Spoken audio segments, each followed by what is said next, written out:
ठंडो रे ठंडो मेरा पड़े की हवा ठंडे पानी ठंडो ठंडो रे ठंडो मेरा पड़े की हवा ठंडे पानी ठंडो हो हो हा हो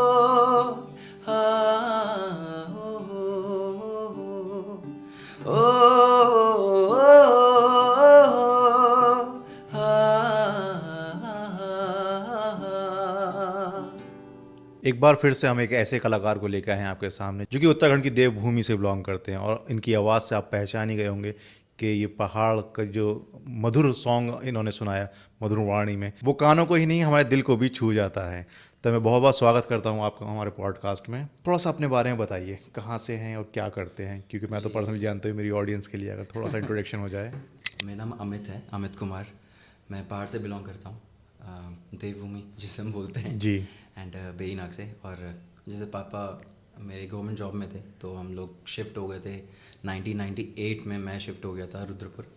देन पापा शिफ्ट होते रहते थे और पापा का ट्रांसफ़र होते रहते थे, तो मैं जो मेरी स्कूलिंग हुई है वो देहरादून में हुई है, तो वहीं पे रहा और वहीं से ये सब चीज़ें शुरू हुई। मतलब ये शौक सिंगिंग का कहाँ से लगा आपको? ये देहरादून से ही लगा था। देहरादून से। क्या एज रही होगी उस टाइम पे? उस टाइम पे वही 12-13 साल।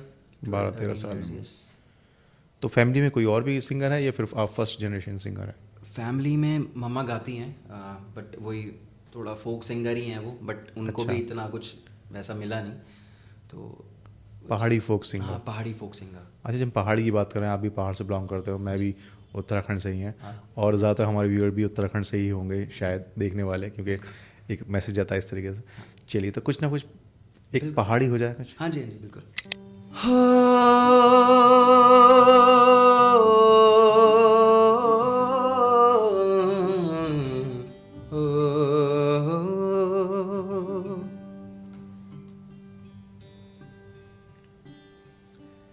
सनी रे गगरी मखमली अंगड़ी, सनी रे गगरी मखमली अंगड़ी, के भली छजीरे नाख की नथुली, के भली छजीरे नाख की नथुली, हाय तेरी रुमाला, हाय तेरी रुमाला गुलाबी मुखड़ी, के भली छजीरे नाख की नथुली, के भली छजीरे नाख की नथुली, हिजी सारों मफूलेंगे होली फ्योली लहर में घर छोड़वा, जी घर बोण बोड़ी गे होलू बोलू बस में घर छोड़वा, जी सारों मफूली गे होली। बहुत शुक्रिया। बहुत बहुत बहुत बढ़िया, बहुत बढ़िया। ये पहाड़ का टच जब आता है, पहाड़ी गाने अलग ही एक वो होता है, फील होता है ना, एक मिठास सी, और एकदम ऐसा लगता है हम पहाड़ की वादियों में घूम रहे हैं। बिल्कुल आप मतलब अभी, हाँ मतलब हम स्टूडियो से आप एकदम बिल्कुल पहाड़ों की वादियों में ले गए, जैसे लग रहा था मैं पहाड़ों पे टहल रहा हूँ, क्योंकि वहीं पे एक दूर से आवाज़ आती होती है मीठी मीठी सी, इस तरीके से एक रेडियो पे या फिर एक म्यूज़िक प्ले होता होता है हल्का सा पहाड़ी सॉन्ग। बहुत बढ़िया मज़ा आ गया। तो थोड़ा सा बताओ, इस सॉन्ग की बैकग्राउंड क्या है, क्या है? ये जो गाना है ये कुमाऊनी और गढ़वाल का मिक्सचर था, ये एक मिक्स सॉन्ग था। हाँ, मतलब हमारे उत्तराखंड की जो संस्कृति है, कुमाऊं गढ़वाल 2 पार्ट में है, तो उसका मिक्सचर है। तो बीइंग अ कुमाऊनी क्या मैं समझता भी नहीं, मुझे लगता है कि मैं उत्तराखंड से हूँ। हाँ। तो उत्तराखंड जैसे आपने बोला देवभूमि है, ठीक है, तो ये गाना कुमाऊं एंड गढ़वाल 2 अलग अलग पार्ट्स हैं, इसमें अलग अलग तो नहीं, हम तो एक ही हैं। मैं फिर से वही बोल रहा हूँ। आजकल हमारा उत्तराखंड है ना बहुत ज़्यादा, सोशल मीडिया भी बहुत फेमस है, मल्टीपल यहाँ स्टार जा रहे हैं, पॉडकास्ट में भी कुछ लोग यहाँ के हैं और कुछ यूट्यूबर भी अपना शेयर लेते हैं उत्तराखंड के नाम से। लेकिन हाँ, उत्तराखंड में टैलेंट की कमी नहीं है, नो डाउट। तो ये सारी चीज़ें हैं। देन जैसे मैंने आपको बताया कि कुमाऊं एंड गढ़वाल 2 अलग अलग चीज़ें, तो ये गाना एक ही था, रिप्रेजेंट कर रहा था उत्तराखंड को, बट अलग अलग दोनों डायरेक्शन को दोनों अलग अलग चीज़ें, भाषा भी अलग अलग थी, ठीक है, बट रिप्रेजेंट एक ही चीज़ कर रहा था, देवभूमि। तो मैं देवभूमि पे वो सारी चीज़ें देवभूमि पे एक सुनाना चाहूँगा। बिल्कुल बिल्कुल। देवभूमि पे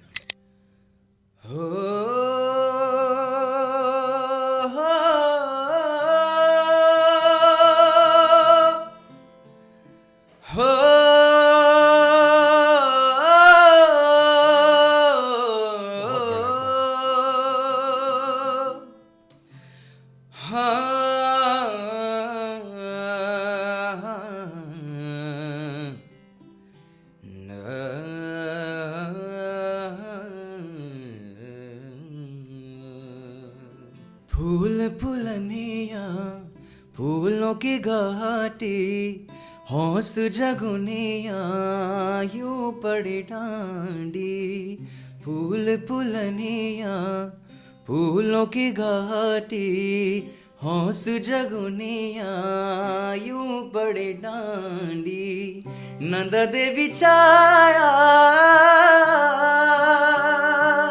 जागेश्वर धामा, नंद देवी छाया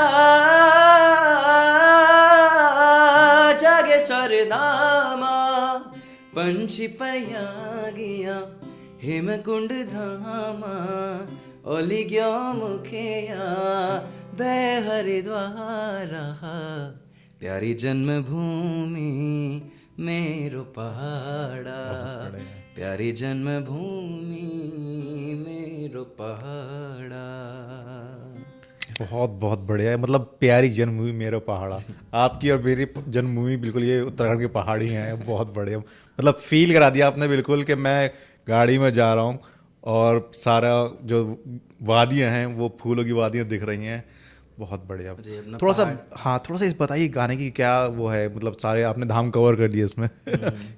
हाँ, तो जैसे मैंने बताया था इसमें तो फूलों की घाटी, ठीक है, फूलों की घाटी जो अपने उत्तराखंड में है। एंड जब देखते हो चार धाम है, मैंने तो उत्तराखंड देवभूमि इसलिए जाता है क्योंकि चार धाम है यहाँ पर। और वो बहुत खूबसूरती से उन सारे मोतियों को इस गाने में पिरोया गया है और आपकी आवाज़ ने उसमें चार चांद लगा दिए। बहुत बहुत बढ़िया, बहुत बढ़िया।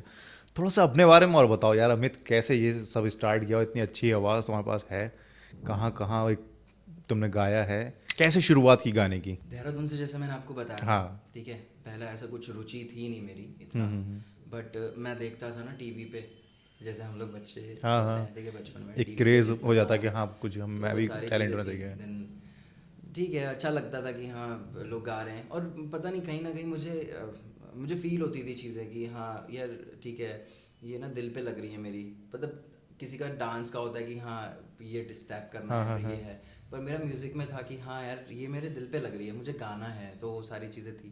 देन वही देहरादून से हुई है, तो जैसे मैंने आपको बताया था कि मम्मी भी गाती थी, तो वो मम्मी से तो आई है, जेनेटिक तो है ही, मैं मानता हूँ, और गॉड गिफ्ट तो है ही, बिल्कुल। देखो गॉड गिफ्ट तो होती है, फिर आपको उसमें पॉलिशिंग करना पड़ती है, तो वही, और जो रियाज से और ये प्रैक्टिस से ही होता है सारी चीज़ें। तो अभी भी कर ही रहा हूँ मैं, तो अच्छा, चल रही हैं चीज़ें। कुछ एल्बम वगैरह भी आपने, मैंने सुना है, किए हैं? यस, हाँ मेरी एल्बम्स हैं काफ़ी। अच्छा, तो हाँ थोड़ा बताओ उनके बारे में, कितने एल्बम्स, क्या एल्बम्स काफ़ी काम किया मैंने, रुद्रपुर में भी काम किया था, क्योंकि अपनी उत्तराखंड में एक अलग ही इंडस्ट्री है, पहाड़ी है ना, तो मज़ा आता है उसमें, एक छोटी सी अपनी इंडस्ट्री है और पहाड़ को वो कवर करती है, रिप्रेजेंट करती है, क्योंकि जितने भी गाने अपने पहाड़ पे ही बनते हैं। चाहे कोई, हमें मुंबई जाने की ज़रूरत नहीं है, हमें कहीं और जाने की ज़रूरत नहीं, बॉलीवुड हॉलीवुड कहीं कुछ नहीं, अपना जो पहाड़ है वो अपने आप में एक हॉलीवुड है। वो तो है। तो मैंने पहाड़ का काम तो मैंने किया है, पहाड़ी सॉन्ग्स मैंने करे थे। अच्छा। एंड उस टाइम पे ये करीबन 5-6 साल पुरानी बात है। ओके। तो पहाड़ी सॉन्ग्स भी करे मैंने और कुछ म्यूजिकल वीडियोस भी करी थी, ऑफिशियल सॉन्ग्स भी करे थे, सेल्फ कंपोजिशन और वो सब चीज़ें मैं करता ही हूँ, अभी भी है, बट अब थोड़ा सा उन चीज़ों से दूर चला गया हूँ। ओके। क्या है अभी भी चल रही हैं। तो अच्छा, लिखते भी हो कुछ आप? हाँ मैं लिखता भी हूँ। हाँ, ये चीज़ मैंने आपके बारे में सुनी कि एक अच्छी आवाज़ तो है ही, साथ में आप लिखते भी हो, तो कुछ अपना क्रिएशन बताओ ना कुछ लिरिक्स जो अपने क्रिएशन तो काफ़ी है, बट हाँ, जो मेरे दिल के जो आपको हाँ दिल के करीब जो वो दिल के करीब मेरा सॉन्ग जो था वो लापता, उस सॉन्ग का नाम था, बट वो लापता हो चुका है। अच्छा बट हाँ, जैसे मैं अभी मैं स्माइल कर रहा हूँ, ठीक है, मैं हंस रहा हूँ, बट मुझे पता कि वो मैंने किस तरीके से, कितनी मेहनत लगती है, ठीक है। मतलब मैं, अगर इंसान है तो इंसान अगर काम करता है, वो दिल से काम करता है, ठीक है, उसको पता है कि वो कहाँ से आया है, ठीक है। हाँ तो कहाँ से आया है, एंड उसने वो जो पैसे वो लगा रहा है, ठीक है। आजकल आपको पता है कि ठीक है कोई भी काम कर देगा, बट स्टूडियो में आप रिकॉर्डिंग कर रहे हो, देन म्यूज़िक प्रोडक्शन चल रहा है, उसमें काम चल रहा है, आप रात दिन उसको लिख रहे हो, कंपोजिशन फाड़ रहे हो, देन वापस उसको एक कॉपी में वापस वो लिख रहे हो, देन उसके बाद आप एक लेयरिंग पे आके आपको एक फाइनल रिजल्ट मिलता है चीज़ों में, है ना। देन रिजल्ट मिलने के बाद में, इतना काम करने के बाद में, देन उसमें आप ऑफिशियल वीडियो, ये सिर्फ अभी मैं उसकी बात बता रहा था, एक सॉन्ग की बात बता रहा हूँ, देन उस पर ऑफिशियल वीडियो बनवाते हो, ठीक है। तो उसमें काफ़ी मेहनत लगती है, कभी कभार 3-4 दिन लग जाते हैं, ठीक है। मैं पूरा एक प्रोसेस होता है, बहुत सारे लोग इन्वॉल्व होते हैं उसमें, बहुत सारी मेहनत होती है। हाँ, तो अभी लोअर सेगमेंट की बात कर रहा हूँ मैं, जो मैंने किया है, देन उसमें मैंने बहुत मेहनत करी थी वो सॉन्ग। तो पहले थोड़ा सॉन्ग क्यों ना हो जाए वो थोड़ा सा, हाँ, 2 बोल उसके। दिल की धड़कन और मेरी सदा है तू, मेरी आखिरी और पहली वफा है तू, दिल की धड़कन और मेरी सदा है तू, मेरी आखिरी और पहली वफा है तू, इबादत सही पर ज़रूरत है तू, खुदा ने जो दी वो रहमत है तू, मैंने इतनी मोहब्बत जो तुमसे की, शायद रह गई थी मुझ में कमी, तू लापता ढूंढे दिल मेरा, सहमा सा क्यों है तू मुझसे, दे दे तू अपने दिल का पता, तू लापता ढूंढे दिल मेरा, सहमा सा क्यों है तू मुझसे, दे दे तू अपने दिल का पता। अच्छा, ये गाना मतलब मैं देख रहा हूँ आप बड़े दर्द के साथ गा रहे थे, और आप जैसे मेरी पहले ही बात चली थी आपकी इसी गाने के पीछे क्या वो स्टोरी है, क्या वो स्टोरी थोड़ा सा बताओगे? तो मैं आपको बता दूं शुरू से। हाँ हाँ। आपको पता है यूट्यूब चैनल जो होता है, एक मतलब अगर वो स्टार्टिंग से शुरू कर रहा है तो वो प्यारा सा एक बच्चा होता है, बिल्कुल 0 सब्सक्राइबर्स से 100 सब्सक्राइबर्स, 10 सब्सक्राइबर्स, 1000 सब्सक्राइबर्स, तो मतलब मेरे भी 4 साल हो गए यूट्यूब चैनल को, मल्टीपल चैनल में रहे, तो एक मतलब पाला जाता है, बिल्कुल बिल्कुल। सब जो 100 होते हैं अलग फीलिंग होती है। हाँ, अलग फीलिंग। वो फीलिंग आज तक मुझे नहीं आई। 1000 सब्सक्राइबर मतलब मेरे घर में जश्न का माहौल था। 10,000 पे तो हमने ऐसा कर लिया, बहुत बड़ा अचीवमेंट कर लिया। आप समझ रहे हो? तो हाँ, मैं समझ सकता हूँ यार, क्या मतलब एक फीलिंग होती है। तो वो चीज़ें थी। तो वो गाना मेरा डालने का मकसद नहीं था कि मैं वो अपने चैनल पे डालूं, जो लापता मैंने अभी गाया। मैं उस अपने चैनल पे नहीं डालना चाहता था। वो जो हमारी जो बात हुई थी, मैं नाम नहीं लूँगा, बट हाँ मैं ऊपर से बताता हूँ थोड़ा सा। हाँ हाँ, कोई इशू। ठीक है। तो मैं कहीं पे एज इन मैं स्टूडियो पे वर्क करता था, वर्क क्या म्यूज़िक ही वर्क करता था, सारी चीज़ें, ठीक है। तो मैंने वहाँ पे हम लोग कंपोजिशन करते थे, और लिरिक्स राइटिंग और सिंगिंग, ये सारी चीज़ें करते थे, प्रोडक्शन वगैरह सब करते थे हम लोग वहाँ पे। तो मैंने बैठ के लिरिक्स वगैरह लिखी, कंपोजिशन मेरे माइंड में ऐसा कुछ आया, तो बैठ के लिरिक्स लिखना और कंपोजिशन, वो सब चीज़ें माइंड में आता रहता था। तो रैंडम आ गया, जैसे अभी कुछ भी आ सकता है हमारे माइंड में, ठीक है। तो उस टाइम पे भी यही सब चीज़ें थी, कुछ भी आ गया कर लिया। तो मैंने जस्ट नोट किया था, और कुछ लोग थे सामने जो स्टूडियो के मेंबर्स थे मेरे साथ में, ठीक है। तो हम लोगों ने किया, सब कुछ किया। देन मैंने उनको जो सुनाया, मैंने कहा ऐसा कुछ है, तो वो सारी चीज़ें तो अच्छा, ये लिखा आपने था? हाँ लिखा मैंने था, मतलब ऑन एक ग्रुप वर्क चल रहा था, हाँ, उसमें आपने ऑन स्पॉट इसको? ऑन द स्पॉट वो सारी चीज़ें थी। अच्छा, तो देन वही मैंने उनको अपना वर्क दिखाया, मैंने कहा ऐसे ऐसे भैया देखो, तो उन्होंने बोला कि अच्छा यार तो कर सकते हैं इसको आगे। मैंने कहा ठीक है। तो देन उसके बाद लॉकडाउन लग गया। ओके। तो मैं बता रहा हूँ ना, 4 से 5 साल पुरानी बातें हैं। हाँ। तो लॉकडाउन लग गया, तो काफ़ी चीज़ें चल नहीं रही हैं।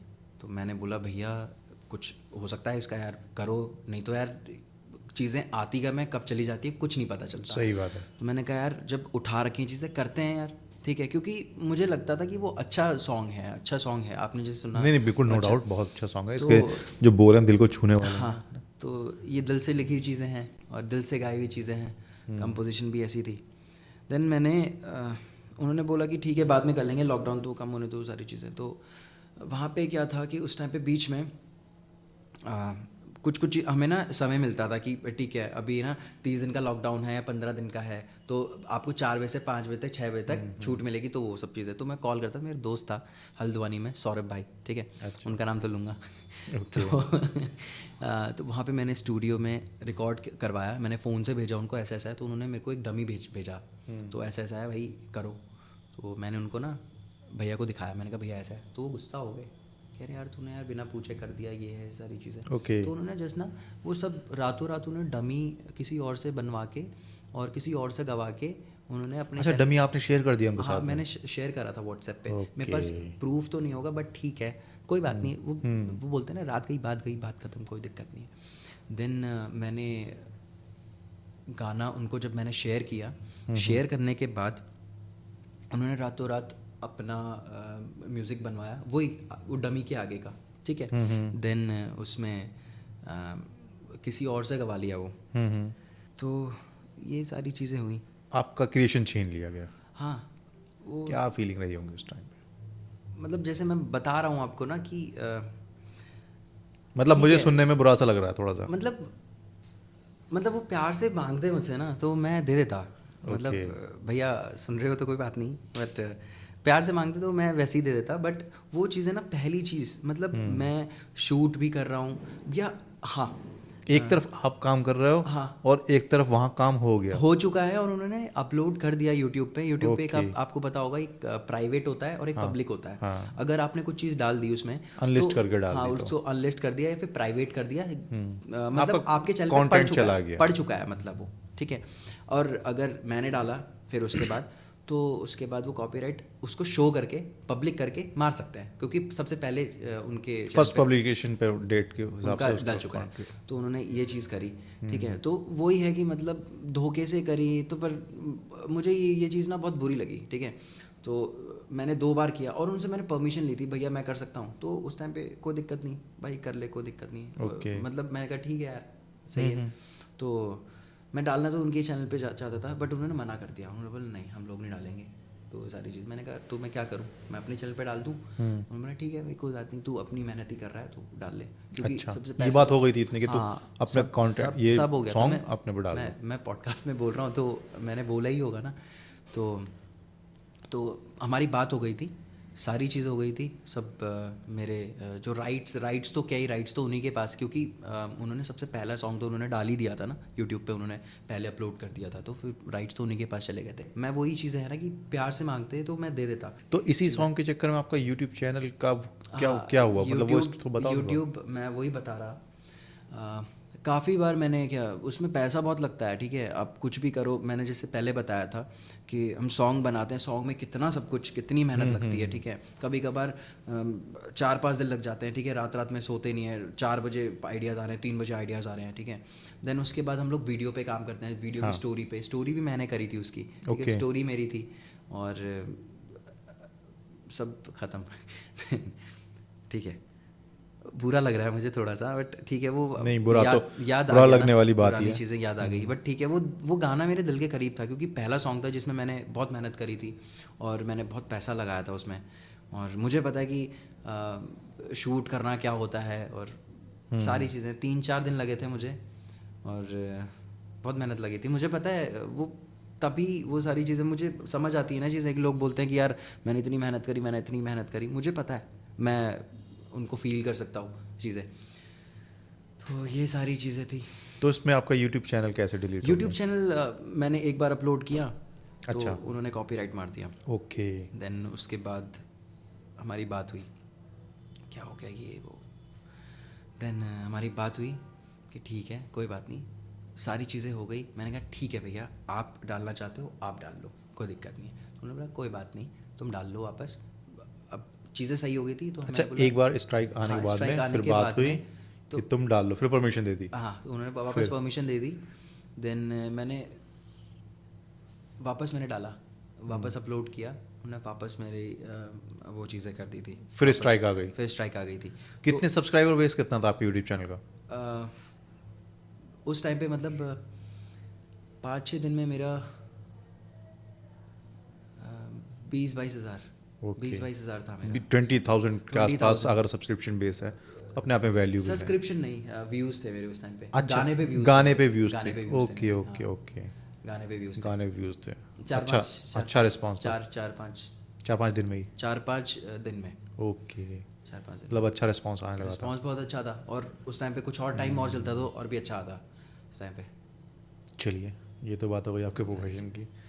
मतलब हाँ, फील होता है अपना क्रिएशन अपना हाथ से छिन जाए तो वो भी धोखे से। बिल्कुल। चलो एनीवे, जो हो गया हो गया, होनी कौन टाल सकता है। अच्छा, थोड़ा सा अपने बारे में बताओ। मैंने सुना है मम्मी पापा के साथ नहीं रहते हैं? हाँ, नहीं रहता हूँ मम्मी पापा के साथ। क्या, क्यों? हाँ, मम्मी पापा के साथ नहीं रहता हूँ। ओके। क्यों नहीं रहता हूँ, कुछ स्टेप्स थे मेरे जो शायद उनको पसंद नहीं आए। ओके, तो इसलिए।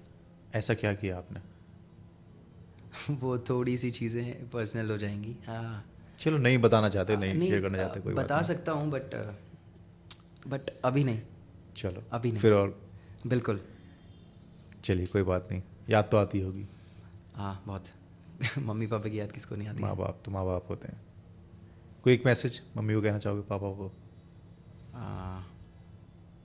डेफिनेटली वो पॉडकास्ट देखेंगे तो। मैं ठीक हूँ and I love you the most, दोनों को। ठीक है, आपको पसंद नहीं आई चीज़ें मेरी तो उसके लिए सॉरी, बट थैंक यू। कोई नहीं, ये थोड़ा इमोशनल हो गया मेरे लिए। हाँ, ये जब माँ बाप की बात होती है और साथ में रहने की तो थोड़ा सा हो जाता है ना। कोई नहीं। अच्छा, अभी क्या कर रहे हो? अभी कहाँ बिजी हो? अभी आई एम इन स्कूल, तो क्रिम्सन वर्ल्ड स्कूल में एज इन मैं म्यूज़िक टीचर की जॉब कर रहा हूँ। म्यूजिक ही सिखा रहे हो बच्चों को? मैं म्यूज़िक बहुत मज़ा आता होगा ना बच्चों को, छोटे बच्चों को म्यूजिक सिखाने में? हाँ, मज़ा तो आता है। हाँ, मैं अपनी स्टोरी बताऊँ। मैं क्लास 7th में था। अच्छा। तो मेरे साथ क्या था, म्यूज़िक लेना था। अच्छा। वहाँ पर ऑप्शनल सब्जेक्ट थे कि आपको ड्राइंग लेनी है, तो ड्राइंग हमारी म्यूज़िक और ड्राइंग का ऑप्शन था। हाँ। तो ड्राइंग के था हमें बाई, मतलब जेनेटिक हम लोगों की ड्राइंग बहुत अच्छी, सारे फादर ब्रदर सिस्टर, मतलब इवन माई सिस्टर, वो तो इतना आपको क्रिएट कर देगी कि आपका पोर्ट्रेट बना देगी। और हमने कहीं प्रोफेशनल ट्रेनिंग ली, बाई गॉड गिफ्टेड है। तो ठीक है, वो हमसे आता था। इवन मेरे पास म्यूज़िक था, भाई के पास म्यूज़िक था, तो हम फिर भी दूसरों की ड्राइंग के वर्क हम कर दिया करते थे। ठीक है, तो म्यूज़िक में मैं गया, क्लास में एंटर हुआ, और विनोद सर नाम था उनका, विनोद सर थे। मैं क्लास में एंटर हुआ, सेलेक्ट किया जा रहा था कौन गायन में जाएगा, कौन वादन में जाएगा।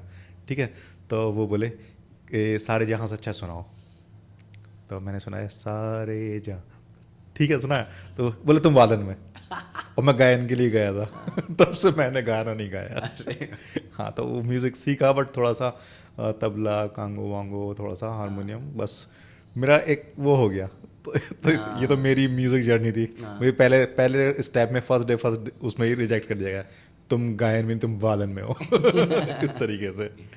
तो आपकी क्या स्टोरी, थोड़ा सा बताओ ना। बच्चों को सिखाते हो तो कैसे, क्या फीलिंग आती है उस टाइम? सिखाता हूँ, पहली बात तो मज़ा आता है मुझे। और मैंने ना काफ़ी मैंने बच्चे देखे हैं, और मेरा टीचिंग एक्सपीरियंस है, मतलब है मेरा भी टीचिंग एक्सपीरियंस 6-7 साल का है मेरा टीचिंग एक्सपीरियंस। मैंने काफ़ी स्कूल्स में पढ़ा है, और मेरी एकेडमी भी थी लॉकडाउन से पहले। जैसा मैं आपको बताऊँ, लॉकडाउन के बाद ही चीज़ें थोड़ी सी ख़राब हुई, क्योंकि उस टाइम पे ना चीज़ें सही चल रही थी और सभी की लाइफ में मुझे लगता है कि हाँ, के लॉकडाउन बाद एक टर्निंग पॉइंट turning रहा है point सब सभी चीज़ के लिए में। रहा हाँ, था। कुछ ना कुछ चेंजेस आए हैं, बहुत बड़े चेंजेस आए हैं। तो एकेडमी चल रही थी अच्छी खासी।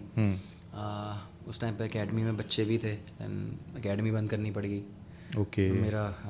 हाँ, फिजिकल बिजनेस बहुत हाँ, इफेक्ट हुए थे। बहुत बहुत ज़्यादा, बहुत खाली था उस टाइम पे। हम्म। क्योंकि म्यूजिशियंस क्या कर सकते हैं, म्यूजिशियंस या तो सिखा सकते हैं या क्लासेस दे सकते हैं या परफॉर्म कर सकते हैं, ठीक है, ये शोज़ कर सकते हैं, तो ये कमाने के ज़रिए होते हैं। या फिर अब सोशल मीडिया तो है ही अब हाँ, तो अभी तो सोशल मीडिया पे बहुत छाप कर लॉकडाउन सकते के हैं। बाद चला है ना सोशल मीडिया, बट उस टाइम पे वो सारी चीज़ें थी, हमारे शोज़ क्लासेस ये सब चीज़ें ये ज़्यादा पहले थी। आज छोटे छोटे बच्चे सीखने आते होंगे आपसे, कोई एक खट्टी मीठी स्टोरी कोई है, कुछ ऐसा? हाँ, किसी बच्चे के साथ कोई अच्छा एक्सपीरियंस रहा हो?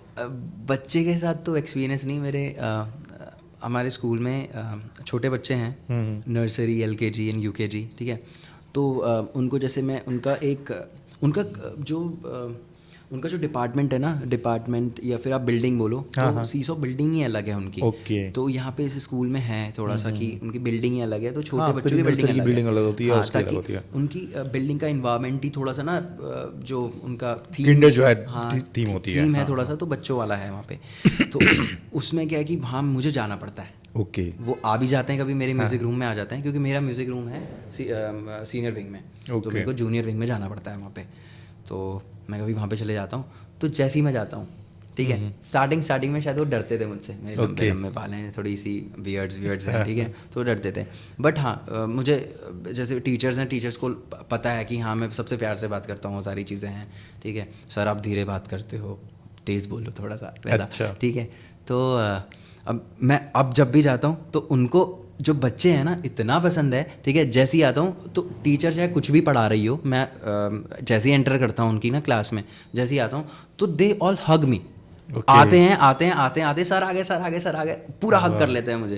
तो इस तरीके से होता है वहाँ पे। मेरा भी एक छोटा बेबी है 4 साल का, मतलब जब वो आता है ऑफिस में, वहीं बाहर से गेट से चीखता हुआ आएगा और सबको हक करेगा। तो ये फीलिंग ना एक बहुत अलग ही फीलिंग, कितने भी आप टेंशन में हो, कितना भी, वो सब चीज़ें खत्म कर देती है। सब मज़ा आ जाता है, मतलब आप कुछ भी टेंशन लेके बैठे पड़ो और जैसी बच्चा है तो सारी टेंशन खत्म, घर जाओ सब खत्म, तो वो तो रहता ही है। तो ये चीज़ें हैं यहाँ पे। तो आप उनको म्यूजिक भी सिखाते हो छोटे बच्चों को? म्यूजिक सिखाता हूँ मैं उनको। वाह, क्या तोतला ही गाते होंगे बड़ा मुझे फील हो रहा है कितना मज़ा आता होगा सुनने में। नहीं, कुछ सेलेक्टेड स्टूडेंट्स है, जैसे अच्छा। कुछ तैयारी करानी होती है तो कुछ सेलेक्टेड स्टूडेंट्स रहते हैं मेरे, पहले सेलेक्ट करो, देन उनको पर्टिकुलर कुछ वो करवाओ। बाकी अगर ग्रुप में कुछ करवाना है तो ग्रुप में तो सभी बच्चों को रहता है, और कुछ इंस्ट्रूमेंट्स रहते हैं, तो इंस्ट्रूमेंट्स में क्या है, ठीक है, उसमें आपकी राइम्स हो गई, ठीक है, एंड आपकी कुछ सरगम्स भी होगी, तो हैप्पी बर्थडे टून हो गया उसमें। तो ये छोटी छोटी चीज़ें होगी जो छोटे बच्चों के लिए काम आ जाती हैं। बाकी तो वो चीज़ें हैं, ये क्लास तो नहीं है। नहीं बिल्कुल। हाँ, अच्छा, आप मतलब अभी फ्यूचर प्लान क्या है आपके? खाली टीचिंग में रहना है या कुछ अपना कुछ करना है, क्या करना चाह रहे हो? मेरा फ्यूचर प्लान तो वैसा मैंने कुछ सोचा नहीं, क्योंकि मैं वैसा कुछ, मैं इतना फ्यूचरिस्टिक वो नहीं हूँ, इंसान नहीं हूँ। आज है आज में जी लो, ठीक है। क्योंकि मुझे, आपने लॉकडाउन सुना था? लॉकडाउन के साथ मेरे से बहुत बड़ी स्टोरियाँ हैं, मतलब मैं, हाँ, मेरा बिजनेस लॉकडाउन में ग्रो हुआ है। मैं ऑनलाइन बिजनेस में था ई-कॉमर्स से, तो जो सबसे पहले जिसको छूट दी गई थी वो हम ही लोग थे, ई-कॉमर्स वाले, कि हाँ इनके जो घरों में बंद है इन तक सामान पहुंचा दो। तो हम वहाँ थे। तो बिजनेस ग्रो हुआ, इंडस्ट्री ग्रो हुई हमारी ई-कॉमर्स की, ड्रॉप शिपिंग की।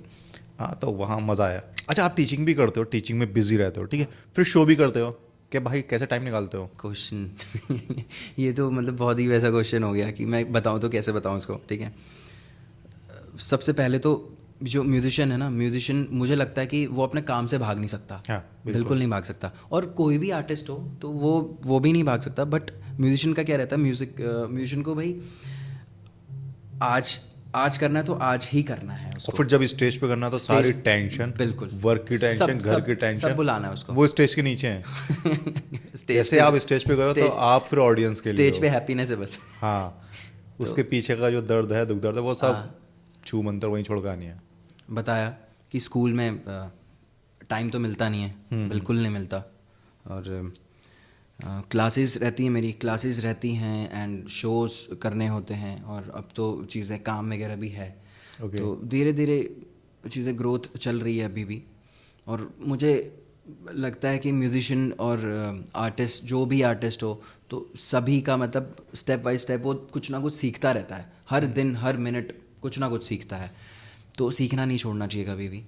तो अभी भी यही चीज़ें हैं कि मुझे कुछ काम मिलता है या मेरे को प्राइवेट गिग्स मिलती हैं या फिर बैंड शो मिलता है, तो मैं शोज़ कर लेता हूँ। मैं ना कभी नहीं बोलता हूँ, मैं हाँ बोलता हूँ। क्यों बोलता हूँ? क्योंकि मुझे म्यूज़िक से प्यार है। हाँ, ठीक है, तो शौक, मैं प्यार एक अलग ही चीज़, अलग ही चीज़। कभी मना नहीं करता मैं। ठीक है, तो मुझे लगता है कि मतलब जो मेरे को जानता होगा ना और अच्छी तरीके से, तो वो उसको पता होगा मैं कभी मना नहीं करता। और वो बुला रहे हैं मुझे, ठीक है रात में भाई आपने 8 बजे स्टार्ट करना है और 10 बजे ख़त्म होगा, हाँ तो मैं करूँगा। और मुझे पता है कि भाई मुझे ना सुबह स्कूल जाना है 8:30 बजे और 2:30 बजे छूटना है स्कूल से, 3 बजे मैं घर पहुंचूंगा और मैं 4 से 5, 5:30 बजे मेरी क्लासेस रहेंगी। उसके बाद मेरे को घर आना है, रेडी होना है, देन उसके बाद मुझे शो के लिए निकलना है। और शो यहाँ पे नहीं, यहाँ पे 70 किलोमीटर दूर नैनीताल, और मुझे बाइक से जाना है, स्कूटी से जाना है, तो ये मेरा है। ठीक है, तो वो सारी चीज़ें हैं, तो इस तरीके के चीज़ें हैं, इंसिडेंट हैं काफ़ी, ये करता रहता हूँ मैं अभी भी। तो और मेरे को मज़ा आता है, मज़ा आता है इन चीज़ों में। नहीं, मेन चीज़ है मज़ा आना। देखो काम तो ठीक है, वर्कलोड तो ठीक है अपने आप में, लेकिन जब काम में मज़ा आता है ना तो वो अलग ही फीलिंग होती है। वो चीज़ें हैं। तो चलिए, बहुत अच्छा लगा आपसे बात करते हुए। चलते चलते कुछ गुनगुना दीजिए हल्का सा, जो अपना फेवरेट हो आपका।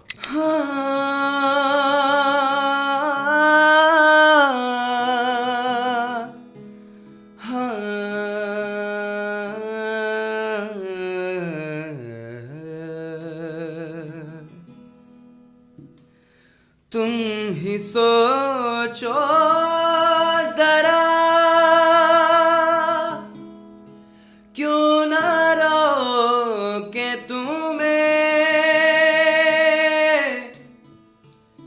जान जाती है जब उठ के जाते हो तुम, जान जाती है जब उठ के जाते हो तुम का अपनी कसम जान जा, बात इतनी मेरी मान लो, आज जाने की जिद ना करो। चलिए, इसी नगमे के साथ हम आपसे इजाज़त चाहेंगे। तो ये हमारे साथ मौजूद थे अमित, जो कि रुद्रपुर से बिलोंग करते हैं, और बहुत अच्छा इनके साथ में बात करके हमें लगा और बहुत मज़ा आया इनके पर्सनल लाइफ के बारे में, इनके प्रोफेशनल लाइफ के बारे में। और ये आवाज़ में तो जादू है ही जो आप सुन रहे हैं। तो इसी नगमे के साथ मैं आपसे इजाज़त चाहता हूँ। मिलते हैं नेक्स्ट वीडियो में किसी और मेहमान के साथ में।